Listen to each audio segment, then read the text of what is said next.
नमस्कार, सत श्री अकाल। सत श्री अकाल जी। आप देख रहे हैं सामने सरदार गुरदयाल सिंह जी बैठे हुए हैं और मैं हूं कुमार अनिल। सिख धर्म की कड़ी में आज हम लोग बात करेंगे कि निशान साहब क्या हैं। और आप देखते हैं गुरुद्वारे में और बहुत ऊंचा लहराता हुआ झंडा मिलेगा, बासंती रंग का झंडा होता है।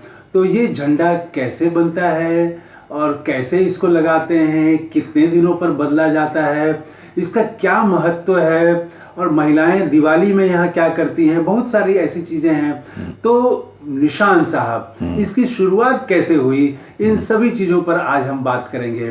तो सरदार गुरदयाल जी बताइए कि इसका क्या महत्व है, कैसे इसकी शुरुआत हुई।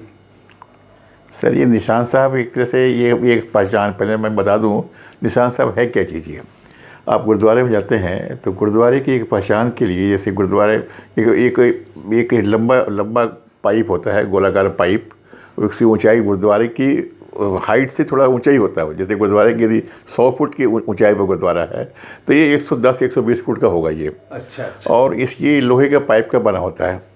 ये गुरुद्वारे के ठीक बाहर बगल में ही इसको बना दिया जाता है, एक गोलाकार चबूतरा बना करके इसमें उस पर लगाया जाता है। और उसके ऊपर फिर ये बसंती रंग का कपड़ा, केसरिया बसंती जो भी समझिए आप, कपड़ा लपेटा जाता है। उसी का लपेटते कवर करते करते और झंडा ऊपर लगा दिया जाता है। तो क्या झंडा अलग होता है और वो जो लपेटते हैं कपड़ा वो अलग होता है? नहीं, सब वो झंडा उसी में है। वो सिलाई करके झंडा बनाया जाता है।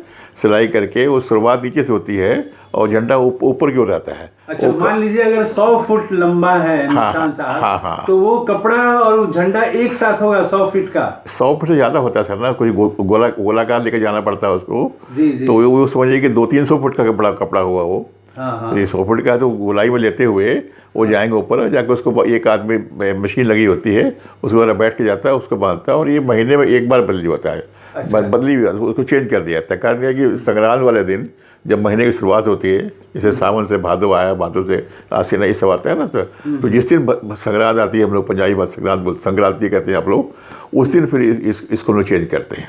अच्छा। चेंज कर देते हैं। हाँ। इसकी शुरुआत कैसे हुई? सर, इसकी शुरुआत की है कि ये सन 1606 में हमारे छठे गुरु श्री गुरु हरगोविंद सिंह साहब, ये गुरु गोविंद सिंह जी के दादाजी, इन्होंने जब अमृतसर में अकाल तख्त का निर्माण किया था तो उसमें एक पहचान मान लिया कि बोले एक झंडा, एक पहचान होनी चाहिए हमको, धार्मिक पहचान। तो उसमें ये झंडा लगाया गया था वहाँ पर, जिसको निशान साहब कहते हैं। तो निशान साहब वो उसी समय से प्रचलित हो गया कि भाई दूर से लोग देख ले कि गुरुद्वारा है यहाँ पे है। तो ये वो परंपरा उसी समय चली आ रही है। जहाँ जहाँ गुरुद्वारे होते हैं वहाँ वही निशान साहब लगाया जाता है। अच्छा, तो इसका महत्व क्या है इसका? सर, इसका एक महत्व ये है, ये पहचान है, एक तरह से निशान है।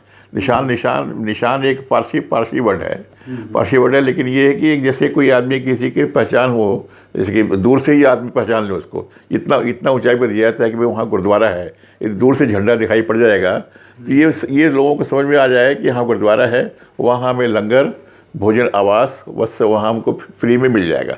इसलिए भूखा आदमी कहीं से भी आ रहा है, या कोई भी यात्री है या कोई भी व्यक्ति है, इसको भी कोई शरण कहीं नहीं मिल रही है, गुरुद्वारा जाना है उसको, तो किसी पूछने की आवश्यकता नहीं है। वो निशान साहब दूर से दिख लेगा, वो झंडे को दूर से दिख लेगा, वो धीरे धीरे वहाँ पहुँच जाएगा। ये इसकी सर खासियत है। अच्छा, तो क्या जो निहंग होते हैं, जैसे कुछ शोभा यात्रा, प्रकाश यात्रा मान लीजिए निकल रही है, तो वो वैसे विशेष दिनों में आगे देखते हैं लोग लेके चलते हैं, वो भी क्या निशान साहब कहे जाते हैं? यस, ऐसा निशान साहब मतलब होता है कि ये एक धार्मिक ध्वजा है, एक धार्मिक झंडे के रूप में इसको लोग चलते हैं।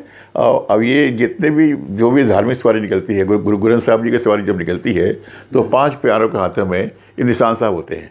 बिना निशान साहब के वो अब सवारी लोग आगे नहीं ले जाते। तो ये अनिवार्य है कि ये 5 प्यारों के हाथों में निशान साहब होना अनिवार्य है। अच्छा, इसलिए इसका महत्व बढ़ जाता है। सिर्फ गुरुद्वारे में एक स्थल पर स्थायी रूप से फिक्स नहीं है। नहीं। हर आयोजन में आगे निशान साहब को रखा सर, ये तो यहाँ की बात छोड़िए आप। मिलिट्री में जितने भी सैनिक होते हैं, जो कि सिख रेजिमेंट, जब भी सिख रेजिमेंट जब कूच करती है, चलती है, तो निशान साहब साथ लेके चलती है आगे। अच्छा। और निशान साहब उसमें साहस, शक्ति भरता है। उनको महसूस होता है कि नहीं, हमारी विजय होगी। तो इसलिए निशान साहब को साथ ले जाते हैं, गुरु ग्रंथ साहब भी ले आते तो हैं। साहस और विजय का प्रतीक भी हाँ है। भी है, बिल्कुल बिल्कुल बिल्कुल बिल्कुल जी, जी। प्रतीक है निशान साहब। अच्छा, अभी जैसे दिवाली आ रही है, हाँ हाँ तो या कोई भी गुरुद्वारे में जाता है तो हाँ। सबसे पहले क्या करेगा? निशान साहब के पास लोग सर जाते हैं? ऐसा है सर, आप जैसे गुरुद्वारे में एंटर करते हैं तो हाथ पाँव धोने के बाद आप सबसे पहले आपको निशान साहब दिखाई देंगे गुरुद्वारे के गेट से पहले ही। तो जितने भी श्रद्धालु होते हैं वो फिर वहाँ जाके इसकी जो एक चबूतरा बना होता है, गोल चबूतरा, उसके चारों ओर परिक्रमा करते हैं। परिक्रमा करके माथा वहाँ टेकते हैं।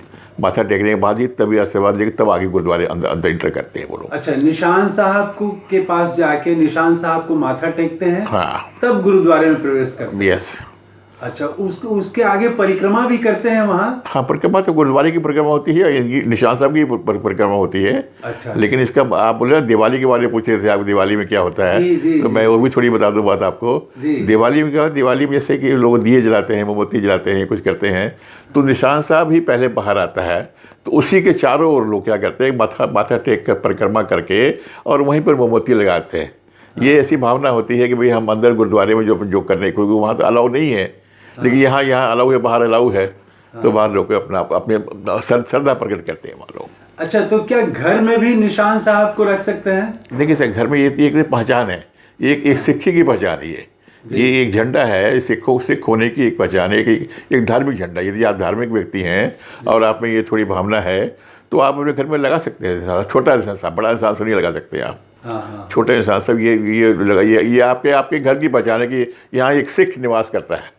जब सिख निवास करता है तो सिख ही जो गुरुद्वारा, सिख अपने आप में एक गुरुद्वारा है वो उसके यहाँ कोई भी आदमी चला जाता है तो वो ऐसे वहाँ से खाली हाथ नहीं आ सकता है। वो यदि भूखा हो या कुछ उसको शरण चाहिए, उसको मिल जाती है आराम से। जी जी।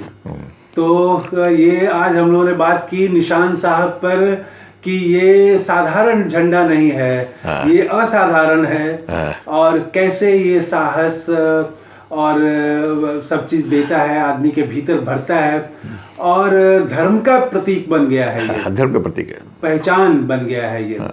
तो कैसा लगा ये आज की कड़ी? कमेंट करके जरूर बताइएगा। तो आज की कड़ी में इतना ही, फिर अगली बार हम बात करेंगे सिख धर्म को जानिए में किसी नए विषय पर। तब तक के लिए इजाजत दीजिए। सत श्री अकाल। सत श्री अकाल जी।